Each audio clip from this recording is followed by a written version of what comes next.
Hello everyone, I am Atri. Welcome back to my channel everyday eco Jatri. আজকে আমার গলাটা একটু বসে গেছে। ব্যাঙ্গালোরের ওয়েদারে কাজকর্ম চলছে, দুর্গাপুজোর প্রস্তুতি চলছে। এই যে এখানে দেখছেন মা দুর্গাকে আমি আঁকছি, ওনার মুখ তৈরি করলাম, চোখ তৈরি করলাম, আমরা সবাই মিলে আমরা এটা রেডি করেছি। এবার ডেকোরেশন স্টার্ট হবে। ব্যাঙ্গালুরু তো দুর্গাপুজোর আয়োজনে একদম জমজমাট পরিবেশ, আবার নিজের অ্যাপার্টমেন্টে যদি পুজো হয় তাহলে তো কথাই নেই। শারদ উৎসবের আবহ ধীরে ধীরে চারিদিকে ছড়িয়ে পড়েছে। বেঙ্গালুরুর বাঙালির সমাজেও দুর্গাপুজোর প্রস্তুতি একদম ভালোভাবে সুন্দরভাবে চলছে। এই দেখুন মায়ের মুখটা রেডি হয়ে গেছে। এরপরে এনাকে একদম এন্ট্রেন্সে আমরা রাখবো। আর এপাশেও যেই পদ্ম ফুলগুলো হাতে বানানো হয়েছে সেই পদ্ম ফুলগুলো দুই দিকে সাজিয়ে দেওয়া হয়েছে ভীষণ সুন্দরভাবে। এখনও ডেকোরেশনের কাজ চলছে। এখানে সব মেয়েরা, সোসাইটির মেয়েরা মিলে আমরা এই কাজগুলো করেছি এবং সেগুলোকে ডেকোরেশনও করছি। চলুন, সব কিছু হয়ে গেছে রেডি। এরপরে আপনাদেরকেও দেখিয়ে দিই কোন জায়গায় আমাদের পুজোটা হচ্ছে। এটা হচ্ছে SH 35, স্টেট হাইওয়ে 35। আর তার ঠিক ওপরেই আমাদের এই অ্যাপার্টমেন্ট। একদম রাস্তা থেকে দেখতে গেলে একদম রাস্তার ওপরেই রয়েছে। আর ভীষণ সুন্দরভাবে সাজানো হয়েছে যাতে বাইরের লোকজন আসতে পারে, দেখতে পারে, মাকে দর্শন করতে পারে। এখনও তো অনেক জায়গা রয়েছে যেখানে মাকে দেখতে পায় না, পুজোটাকে অনুভব করতে পারে না, কিন্তু আমরা সেই জায়গাটা খুলে দিয়েছি সকলের জন্য। ঢাকের কাঠি পড়ে গেছে, থিমভিত্তিক প্যান্ডেলে সাজসজ্জাও শুরু হয়ে গেছে। পুরো শহরটাই যেন পুজোর আমেজে রঙিন হয়ে উঠেছে। আর তার সাথে সাথে আমাদের সোসাইটিও সুন্দরভাবে রঙিন হয়ে উঠেছে। এ এক অন্য অনুভূতি। বিশ্বাস করুন, বাড়ি যেতে না পারলেও, বাংলার মাটিতে না থাকলেও বেঙ্গালুরুতে বসে ঠিক যেন নিজের দেশেই আছি বলেই মনে হচ্ছে। আর সত্যি তো, এটা তো আমাদের নিজেদের বাড়ি। আর এখানে যখন পুজো হচ্ছে, মা যখন এখানে চলেই এসেছেন, এর থেকে ভালো আর কী বা হতে পারে। এটা হচ্ছে এন্ট্রান্সেও মায়ের একটা মুখ রাখা হয়েছে। আর এখানে চারিদিকে সাজিয়ে দেওয়া হয়েছে ছোট্ট ছোট্ট লাইটে, খুব সুন্দর লাগছে। আর ফ্রি মার্কেটও ছিল একটা ছোট্টখাটোই, বাচ্চাদের একটু আনন্দ করার জন্য ওই দুটো ট্রাম্পোলিন ছিল। এই পাশটাও ভীষণ সুন্দর লাগছে। গুটি গুটি পায়ে আমরা সব জায়গাগুলোকে ঘুরলাম। এই দেখুন ঋদ্ধি তার বন্ধুর সাথে খুব আনন্দ করছে। পুজো মানেই আনন্দ, পুজো মানেই বাঙালির কাছে এক অন্য অনুভূতি। এই দেখুন সেই যে মাকে আমরা এইখানে প্লেস করে দিয়েছি। আর এখানে লাইট জ্বালিয়েছি, ভীষণ সুন্দর লাগছে দেখতে চারিদিকটা। আর চারিদিকে পরিবেশটাও ভীষণ সুন্দর ছিল। ব্যাঙ্গালোরে বড্ড বেশি হাওয়া চলে, জানেন তো। এই হাওয়ার কারণেই একটু অসুবিধে হয়। আদারওয়াইজ হাওয়া যদি না চলে আর বৃষ্টি যদি না হয়, এই জায়গাটা ভীষণ সুন্দর লাগবে। আর এখনও সুন্দর লাগছেও, কি অপূর্ব লাগছে দেখুন। মনে হলো সত্যি সার্থক। রীতির বান্ধবীদের সাথে, সকলের সাথে বেশ মজা করছে, ঘুরে বেড়াচ্ছে। দুর্গাপুজোর ছুটি পড়েছে স্কুলে, তাই। আর ছোট্ট ছোট্ট কচিকাচারা সোসাইটির প্রত্যেকেই এই ট্রাম্পোলিনে ভিড় করেছে। আর আমরা ভিড় করেছি মেয়েরা ফুচকা দোকানে। ফুচকার মতন ভালো জিনিস আর কি হতে পারে বলুন। আর এই পাশে এটা হচ্ছে স্টেজে পারফরমেন্স হবে। এখনও সব কিছু রেডি হয়ে গেছে, এখন চলছে একটু টুকটাক পরিষ্কার পরিচ্ছন্ন।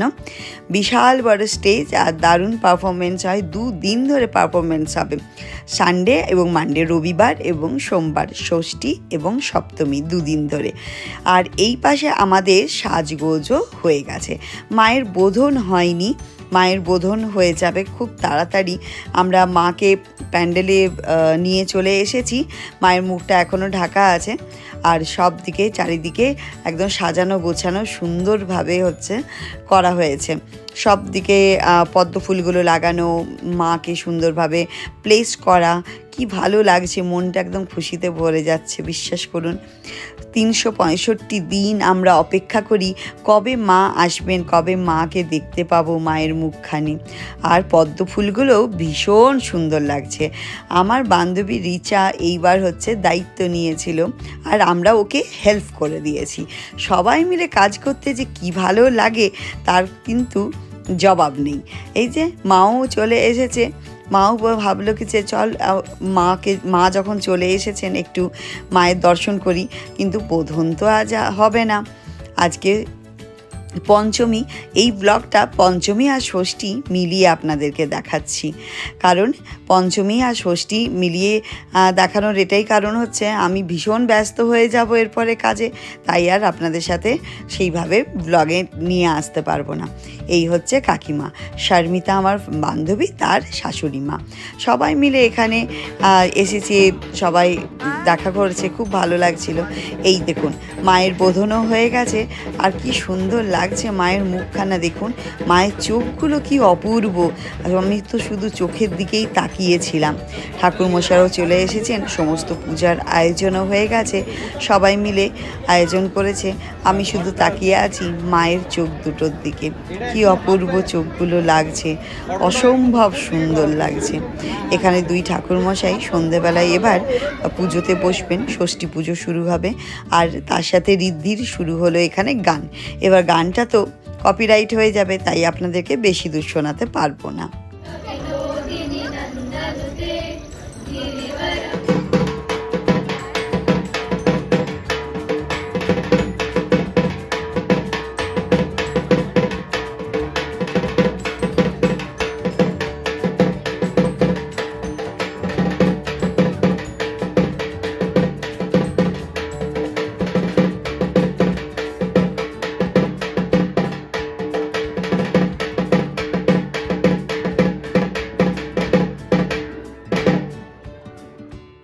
ষষ্ঠীর সন্ধ্যায় আমার পারফরমেন্স ছিল, আমাদের থিম ছিল রেট্রো ভিন্টেজ ভাইবস, তাই একদম রেট্রোর বেশে সেজে নিয়েছি।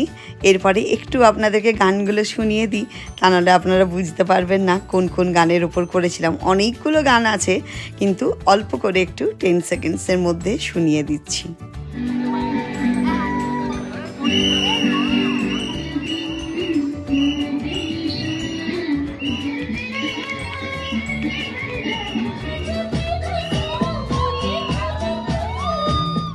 এইরকম রেট্রো থিমে শাম্মী কাপুরের আমরা 6খানা গানের ওপর ডান্স করেছিলাম। যাই হোক, সব গানগুলো শোনাতে পারবো না কপিরাইটের ভয়ে। আমাদের পারফরমেন্সের ভিডিওটা হয়তো ফেসবুক পেজে আমি আপলোড করব, যারা আমার ফেসবুক পেজটা ফলো করে তারা অবশ্যই দেখতে পাবেন। চলুন তাহলে মহাষষ্ঠীর সন্ধ্যেটা আমরা খুব সুন্দরভাবে কাটালাম, নাচে গানে ভরে গিয়েছিল একদম স্টেজ, মন মাতাল, আর খুব সুন্দরভাবে পারফরমেন্সও হয়েছিল। আর এখানেই শেষ করছি আজকের এই ব্লগটা, আবার দেখা হবে সপ্তমীর ব্লগ নিয়ে আসবো খুব তাড়াতাড়ি। চলুন, আজকের এই ব্লগটা ভালো লাগলে লাইক, শেয়ার, সাবস্ক্রাইব আর অবশ্যই কিন্তু কমেন্ট করবেন। দেখা হবে নতুন ব্লগের সাথে। টাটা, bye bye, thank you so much.